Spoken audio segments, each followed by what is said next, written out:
काँग्रेस प्रदेशाध्यक्षांची मुख्यमंत्री फडणवीसांवरती पातळी सोडून त्यांनी टीका केली आहे। महाराष्ट्रातील सर्वात मोठा गुंड देवेंद्र फडणवीस असल्याचं हर्षवर्धन सपकाळ म्हणालेले आहेत। तर फडणवीसांना विविध दूषणं देखील सपकाळांनी दिलेली आहेत। मंत्री बावनकुळेंनी काँग्रेस प्रदेशाध्यक्षांना प्रत्युत्तर दिले। हर्षवर्धन सपकाळांना आम्ही धडा शिकवू असं बावनकुळे म्हणालेत। फडणवीसांवरची अशी टीका सहन करणार नाही असंही बावनकुळे म्हणालेले आहेत। मात्र 24चे जे देवाभाऊ आहेत, हा अलगच ॲटम आला। आता हा कुठून आला? कोण होतास तू?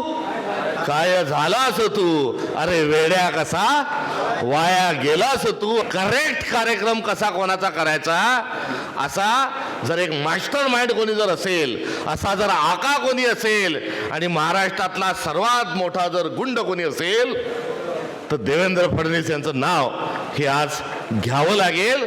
अशा प्रकारची एक परिस्थिती आहे। दरिंदा शब्दाचा अर्थ काय होतो?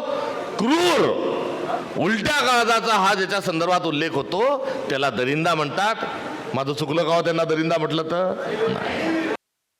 कोणी कितीही शिव्या दिल्या तरी माझ्यावर काही परिणाम याकरता होत नाही की मला विष प्यायची सवय आहे आणि जोपर्यंत महाराष्ट्राची जनता माझ्या सोबत आहे तोपर्यंत असल्या फालतू वक्तव्यांनी मला काही फरक पडत नाही। त्यांना काँग्रेस पक्षातच कोणी सिरियसली घेत नाही, त्यांच्या जिल्ह्यात तालुक्यात देखील कोणी सिरियसली घेत नाही। तुम्ही का सिरियसली घेता? ते केवळ मला शिव्या दिल्यामुळे दिवसभर चॅनलवर त्यांचं नाव चालतं एवढ्याकरता ते बोलतात।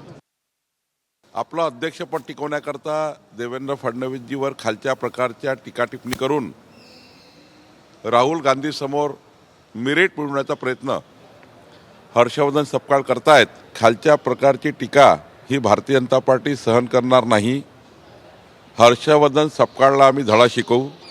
जेव्हा किंचित काँग्रेस होत चालली आहे त्याचे पराभवाचे चटके हर्षवर्धन सपकाळला रोज त्या ठिकाणी चावतायत। त्या चटक्यामुळे त्यांची अंगार होते आहे आणि ती अंगार आता देवेंद्र फडणवीसजीवर टीका करून ते काढतात आहे।